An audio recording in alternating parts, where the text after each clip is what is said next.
Bonjour à toutes, bonjour à tous et bienvenue. Vous avez vu avec qui je suis? Et moi, vous avez vu avec qui je suis aujourd'hui? Chloé? Emma. Bah ouais. Et effectivement, le but de nos vidéos, c'est de vous montrer que vous n'êtes pas seul. Tu sais combien de mails on a reçus? Non.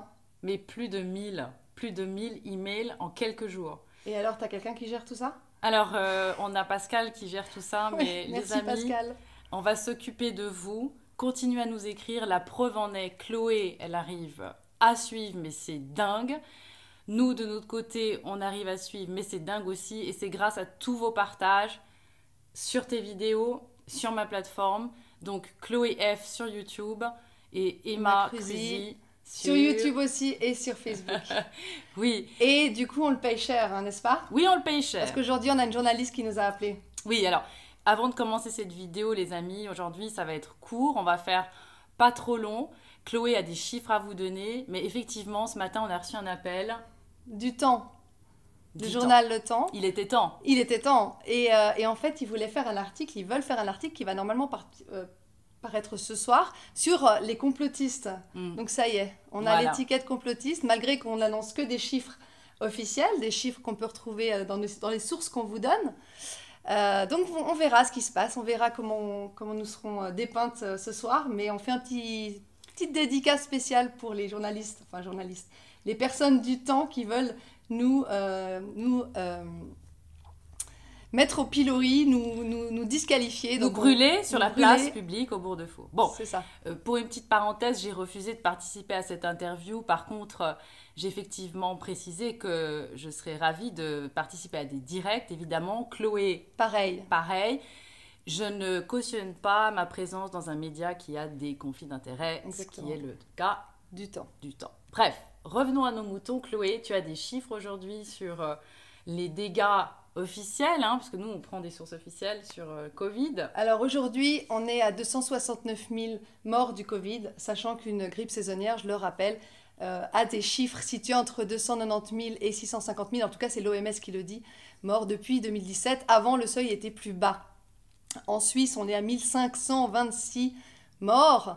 Et je donne peut-être une précision sur d'autres causes de mort, par exemple les cancers ou les maladies cardiovasculaires ont des chiffres de 15 000 à 20 000 morts par an, donc on est loin de ce chiffre-là. On doit aussi savoir que le mot pandémie, on vous parle de pandémie depuis le 11 mars, depuis que Bill Gates, toujours lui, a fait une contribution de plusieurs dizaines de millions à l'OMS. Et justement, le lendemain de ce versement, de ce financement, l'OMS annonçait que le Covid-19 était une pandémie mondiale. Voilà. Donc ça donne un petit peu... Oui, effectivement, les raisons. j'ai demandé à Chloé l'autre jour au téléphone, je lui ai demandé si finalement une infection de poux, hein, j'ai pris l'exemple des poux dans les cheveux parce que dans les écoles c'est très courant, est-ce qu'on peut parler d'une pandémie de poux? Et tu m'as... Alors en fait, oui, parce que la pandémie, c'est quoi? C'est un grand nombre de personnes touchées sur une zone géographique étendue. Donc il n'est plus question de contagion ni de nombre de morts pour déclarer une maladie pandémie. Donc effectivement. Voilà, On reparle un petit peu des conflits d'intérêts au niveau de l'OMS. allons-y. Alors, et de Gavi, bien sûr, parce que c'est le fameux centre de l'Alliance vaccinale qui promet de vacciner tout le monde, et dans lequel, évidemment, on retrouve le bien connu maintenant Bill Gates et sa fondation. Et également, donc, Gavi regroupe aussi l'OMS, la Banque mondiale, les labos pharmaceutiques, UNICEF.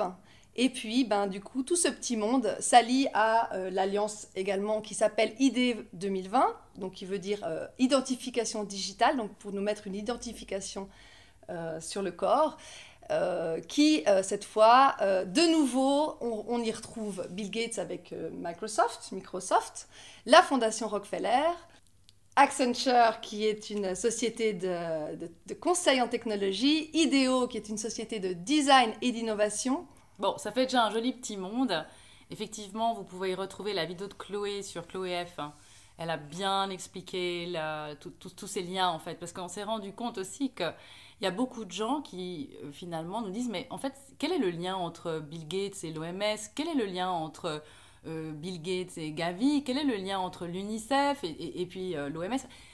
Quand on comprend qui paye en majorité, souvent ça permet de comprendre finalement quelle est la voie qui sort de tout ça. Hein. Si en gros votre patron vous paye, vous n'allez quand même pas publiquement aller le contredire. Et en parlant de ça, l'OMS, tu le sais comme moi, était financée majoritairement par les États autrefois, et puis depuis peu, c'est les industries privées qui sont les grands financeurs, dont la Fondation Bill et Melinda Gates, de cet organisme mondial, l'Organisme mondial pour la santé, qui est censé être une institution d'intérêt indépendante, bien sûr, et d'intérêt général. Oui, effectivement. Tout ça, vous le comprenez bien sur les vidéos de Chloé, vous le comprenez très bien aussi sur les vidéos de Sylvain Outretin, on vous mettra des liens, puisque tout est documenté. Encore une fois, aujourd'hui, on va regrouper certaines choses, parce que finalement, toute l'information aujourd'hui, on est le 8 mai, tout ça en Suisse a commencé le 16 mars, plus ou moins ce blocus total de l'économie pour sauver la population de la catastrophe mortelle qui allait tous nous toucher.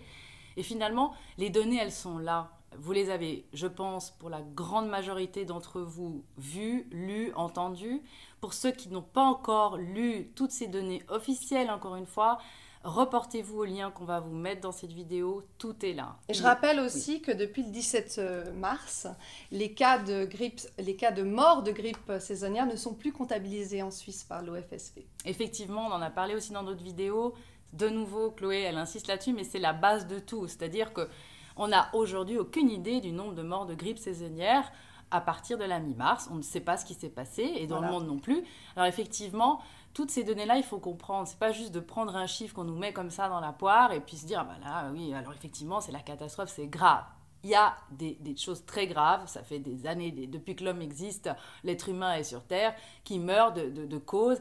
On n'est pas là pour minimiser les peines, évidemment, des gens qui sont décédés, mais il faut bien comprendre que à chaque problème une mesure adéquate. Et ce qu'on dénonce, nous, depuis un certain nombre de semaines, et toi aussi depuis bien plus longtemps... C'est le manque de proportionnalité. Exactement. Dans les mesures qui ont été prises, en fait. C'est ça, parce que là, la catastrophe, on a juste vu la pointe de l'iceberg, elle va être gravissime. Je rappelle aussi qu'il y a des gens qui se suicident, il y a des jeunes qui ne supportent pas ce qui se passe, et devinez où on les met, dans quelle case? Bien, évidemment, dans la case Covid. Voilà. Est-ce que tu veux juste faire, avant que je parle de certaines mesures que je vais prendre, une aparté sur ce qui s'est dit sur le discours de Simonetta Sommaruga le 4 mai, donc au début de la semaine, qui a dit que le Conseil fédéral allait injecter, allait financer certaines institutions internationales, dont l'OMS, à coût de plusieurs centaines de millions, et également les compagnies d'aviation suisses et Edelweiss, 1,9 milliard quand même. Et, cerise sur le gâteau, on pouvait s'y attendre, les médias. Alors, à votre avis, pourquoi le Conseil fédéral se sent-il investi de cette mission de financer les médias? Je vous renvoie à la question. Petite info que peut-être vous ne connaissez pas, c'est qu'en fait, tous ces financements-là, on les a déjà en théorie. Notre Constitution dit, en son article 99, que la Banque nationale suisse est censée reverser au moins 2/3 de ses bénéfices nets au canton. D'accord? Donc 2/3. Hein. 2/3. 2/3. Donc, à savoir que les bénéfices nets de l'année dernière sont de 43 milliards de francs suisses. Voilà. Donc ça fait à peu près 28 milliards. Je rappelle juste pour ceux qui ne savent pas, tu es quand même prof de maths. Donc les chiffres, on ne va pas la lui faire. Hein. Oui, enfin quand je suis stressée, je peux me tromper. Mais là, normalement, ils sont bons. Donc ça fait 28 milliards pour 26 cantons, donc c'est environ 1 milliard par canton. Et la loi sur la Banque nationale confirme donc cet article de la Constitution, l'article 99, article 31 pour être exact, en disant que la BNS, donc la Banque nationale suisse, doit reverser 2/3 de ses bénéfices nets au canton et 1/3 à la Confédération. Donc on a 2 bases légales sur lesquelles on devrait s'appuyer pour recevoir tous ces milliards de francs suisses. Or, depuis au moins 2004, il y a des conventions qui sont signées entre le département fédéral des finances et la Banque nationale suisse qui disent qu'on plafonne en fait ce versement à 2 milliards, puis 4 milliards cette année. C'est 4 milliards qui a été versé au maximum. Donc vous voyez, 28 milliards, 4 milliards, il y a un manque à gagner, disons une manne financière qui aurait pu être injectée dans notre économie et qui ne l'est pas donc depuis au moins 16 ans.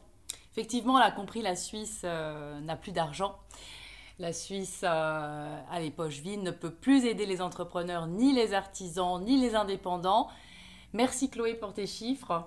Merci vraiment, parce que je pense qu'il y a beaucoup de gens ici qui nous écoutent qui ne savaient pas. Moi, c'était mon cas quand je t'ai rencontré. Ouais. Effectivement, je C'est ne une connaissais des premières pas. choses qu'on s'est dites, ouais. Voilà, et effectivement, en tant qu'entrepreneur, j'étais choquée par ce que tu m'as dit. J'ai effectivement vérifié tout ce que tu m'as dit et tout est là. Donc, Chloé, elle est baquée au niveau de ses preuves et de ce qu'elle annonce.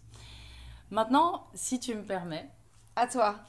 j'aimerais prendre la parole en ce qui concerne le retour aux écoles et puis quelles sont mes positions vis-à-vis d'un vaccin qui nous pend au nez, Oui.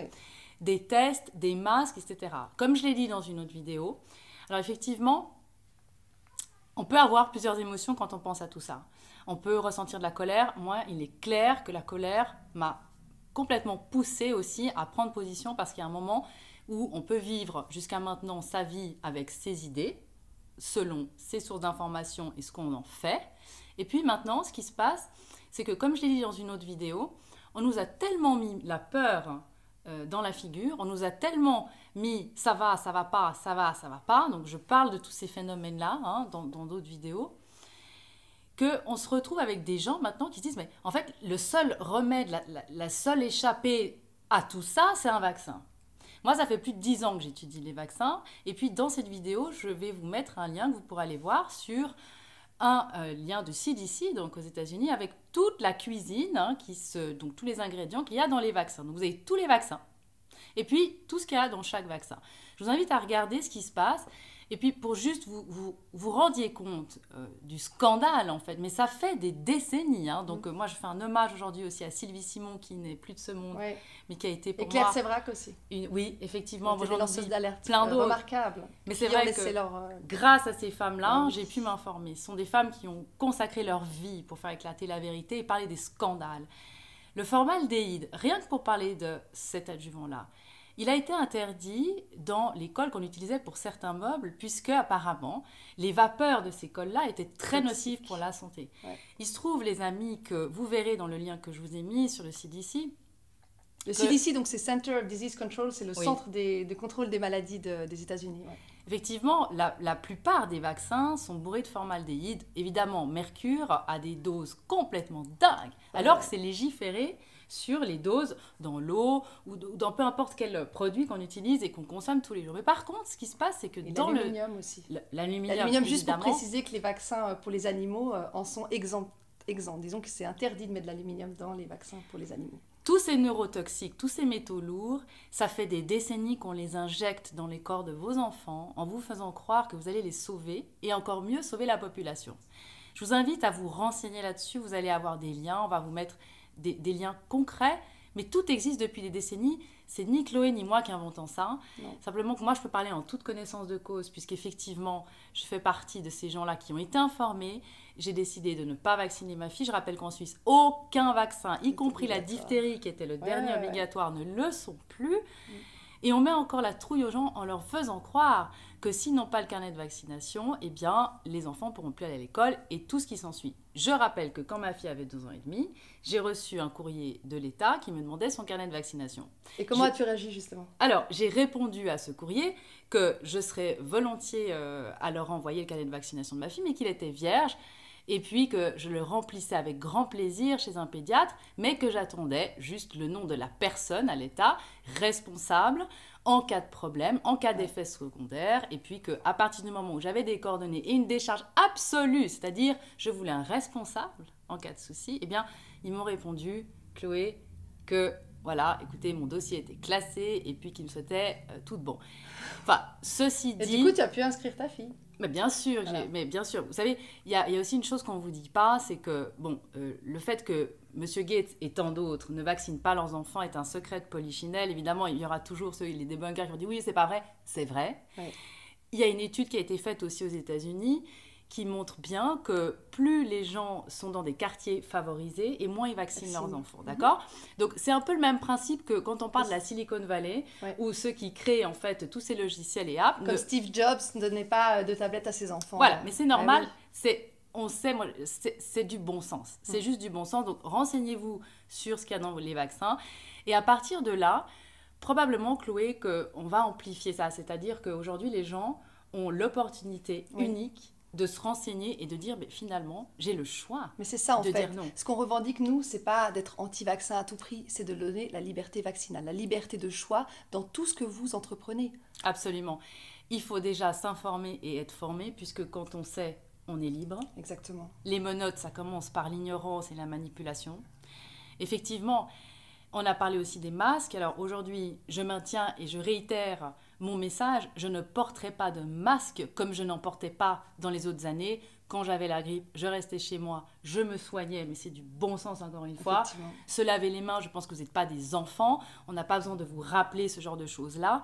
Et puis, sur la distanciation sociale, il y a aussi une chose, Chloé. Je ne sais pas si ce mot-là, il te choque, mais moi, il me choque. Moi, il me choque complètement. Comme j'en parle déjà souvent, ça nous coupe de nos frères et sœurs humains, ça nous coupe de nos énergies vitales. Ouais. Se distancier, et pour des personnes âgées, c'est encore plus grave, parce qu'elles ne voient déjà plus personne. Alors, excuse-moi, je fais une parenthèse. Bien J'invite sûr. tout le monde à regarder la deuxième vidéo de Jean-Dominique Michel, qui est parue sur Aclé. Vous pouvez aussi la voir sur son profil Jean-Dominique Michel sur Facebook.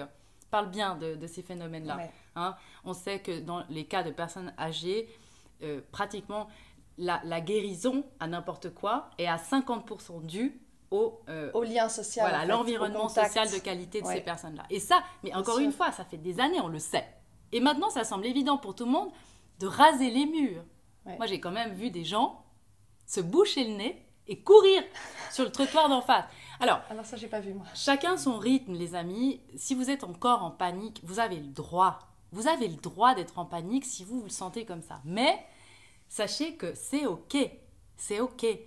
Chloé et moi, vous nous croisez dans la rue, vous n'avez pas besoin de vous tenir à 2 mètres. Évidemment, si vous crachez vos poumons parce que vous avez une maladie, mais ça, c'était valable déjà. C'était déjà valable, chaque année c'est valable. Voilà, on ne se fait pas la bise. C'est pas pire quand on est- aujourd'hui. Bon, bref, je ne porterai pas le masque, ma fille non plus, Moi non plus. toi non plus. Pas Je de n'installe vaccin. pas de vaccin, bon ça évidemment. App ou pas app? Pas app. Pas app. Cap, mais pas app. Cap mais pas app. Ok, on rigole aujourd'hui puisque Chloé et moi on avait aussi besoin de vous montrer cette partie-là de nous. Bah Parce oui. que on sourit, nous sommes des femmes souriantes. Mais effectivement, nous, on fait tout ça dans la bonne humeur, Oui. dans l'amour, dans l'amitié. Et on n'a Exactement. pas besoin de ces distances, de ces masques, de ces choses qui nous opposent ou qui nous divisent. Voilà. Et la peur, franchement, moi j'ai essayé d'avoir peur, j'ai pas réussi. Toi, Emma? Alors moi, j'ai eu peur au début, comme je l'ai dit aussi dans une vidéo. Au début, j'ai eu peur. Et c'est justement parce que je suis passée par cette peur que je peux parler en toute connaissance de cause. Au début, j'étais la première à dire à tout le monde, et ça je le dis dans une vidéo qui est apparue chez Sylvano Trotta récemment, quand le Conseil fédéral a dit que tout le monde devait fermer, qu'on devait rester chez nous, j'étais la première à finalement me dire, ok, ils ont sûrement de Des bonnes raisons pour nous dire ça. évidemment. Et Ouais. puis, finalement, comme moi, je ne suis pas du tout branchée télé, série et tout le tralala. Tu t'es renseignée de façon Voilà. autonome. Et finalement, c'est très vite tombé. Voilà. Les chiffres sont très vite tombés, mais il y a une chose que j'ai toujours quand même dit à la maison, c'est bizarre, déjà même au mois de février, on nous annonce des morts, mais comme on ne peut pas avoir des tests fiables, ce qui est toujours d'ailleurs le cas, C'est vrai. finalement, on nous dit qu'il y a eu tant de personnes contaminées du Covid et tant de morts. Mais c'est pas possible, puisque moi, je l'ai eu. J'ai plein de personnes dans mon Et moi entourage. aussi, beaucoup d'amis à moi l'ont eu. Est-ce que tu as appelé le J'ai médecin eu cantonal? aucune personne qui est morte voilà. dans mon entourage. Mais toi, tu n'as sûrement pas appelé le médecin Et non, cantonal bien pour sûr que rentrer non. dans les statistiques. Bien En sûr plus, que ils ne non. testaient pas, hein, Ouais. je le rappelle. Donc, ça n'avait déjà aucun sens, bien avant que le conseil... Mais tout ça, encore une fois, je remettais en doute ce que je ressentais là. Ouais. Les amis, je vais vous dire une chose. Que vous soyez des experts en manipulation des foules, que vous compreniez le système de la peur, que vous soyez médecin, il y a une chose. Si vous ne savez pas, là, vous savez. Là, vous savez. C'est clair que vous savez. Chloé et moi, on est là aujourd'hui pour vous le rappeler. Calmez-vous, ça va. Informez-vous, regardez les chiffres et surtout comprenez une chose. C'est qu'aujourd'hui, de courir aller vous faire tester, c'est pas la bonne solution. Parce qu'aujourd'hui, toi et moi, on a suffisamment de sources et on n'est de loin pas les seuls à le dire. Ouais. Ce n'est pas fiable. Par contre, moi, j'ai reçu des mails de personnes qui me disent qu'elles ont fait des malaises après avoir été testées. Donc, les écouvillons, les frottis au fond du nez, humides, on ne savait pas ce qu'il y a dessus. On ne sait toujours pas ce qu'il y a dessus. Tu sais ce qu'il y a dessus? J'ai aucune idée. Bon, mais c'est moi, vrai que je- c'est ouais. pas rassurant. Ça me rassure Voilà. pas par contre. Moi, ça ne me rassure pas. Donc, cette personne me dit, entre autres, j'ai eu des malaises, des vertiges. J'ai failli tomber dans les pommes. Mes filles à la maison, puisque cette femme, je me souviens, qui nous avait écrit un email, avait des adolescentes, ont presque dû me ramasser. J'ai failli me cogner la tête en tombant. Et puis, j'ai des rejets alimentaires. C'est quand même bizarre, c'est quand même étrange. Moi, personnellement, ça ne me rassure pas. Ça ne me rassure pas d'être testé, donc je m'oppose au test. Et je m'oppose au test dans les écoles. En France, je vous invite à être très vigilant. Si vous ne la sentez pas, gardez vos enfants, mais faites ce que vous ressentez le bon. Voilà. Et puis, pour finir... Message d'espoir. Message d'espoir. Alors moi, je sais que même si un vaccin est obligatoire, ça je le tiens de mon avocat, les mesures de contrainte ne concernent pas directement les vaccins. Elles concernent d'autres choses, des tests éventuellement, mais pas les vaccins. Donc même si un vaccin est obligatoire, vous n'êtes pas obligé de vous faire vacciner. Oui. Alors, ça, c'est important de le savoir. On serait quand même surpris de voir débarquer des troupeaux de personnes pour venir nous vacciner de force. Il faut juste rappeler une chose, les amis, c'est qu'il y a une loi qui est universelle et intemporelle. C'est l'offre et la demande. Oui, très important ça. Si aujourd'hui en rayon, il y a encore des Kellogg's, c'est qu'il y a des gens qui les achètent. Je donne cet exemple-là, d'accord ? Pareil pour les vaccins. Aujourd'hui, si vous refusez le vaccin, vous agissez, vous gagnez. D'accord ? Oui. En gros, vous ne faites rien, vous gagnez. Vous refusez l'app, vous ne la téléchargez pas, vous ne faites rien, vous gagnez. Oui. Ok ? Oui. Comprenez ça, l'offre et la demande. Aujourd'hui, on n'aura pas les moyens de lutter contre ces fous et ces psychopathes qui n'ont qu'une envie, c'est de vous vacciner pour vendre après les médicaments qui s'en suivent, parce qu'on sait que c'est comme ça, hein, la pharma. Bien sûr. D'accord ? La pharma, c'est pas là pour la santé. Un patient malade rapporte beaucoup plus qu'un patient guéri. Donc, encore une fois, moi, ça fait des années que je sais ce que c'est. Quand on met quelque chose en rayon que les gens n'achètent pas, on arrête de le produire. Exactement. Bon, vous avez le pouvoir, les amis. Souvenez-vous toujours de ça. Vous avez le pouvoir. C'est vous qui décidez ce qui existe et ce qui n'existe pas. On arrête, en tout cas Chloé et moi, le boycott ou l'achat. C'est vous qui décidez. De renvoyer la balle. On joue plus. On joue plus à ce jeu-là. Non. Et comme dirait Jean-Dominique, fin de partie. Game over. Game over. Alors si on le fait tous, il n'y aura pas de vaccin. Voilà. Bon, on compte sur vous. À bientôt. Et on compte sur vous. Partagez cette vidéo. Faites-vous des hugs, les amis. Vous êtes le et nous sommes social. Une équipe. Allez, à bientôt. Prenez soin de vous. Et écrivez sur les mails de cette vidéo pour nous rejoindre. Et puis, les avocats, on vous attend. On gonfle les équipes. À bientôt. Ciao.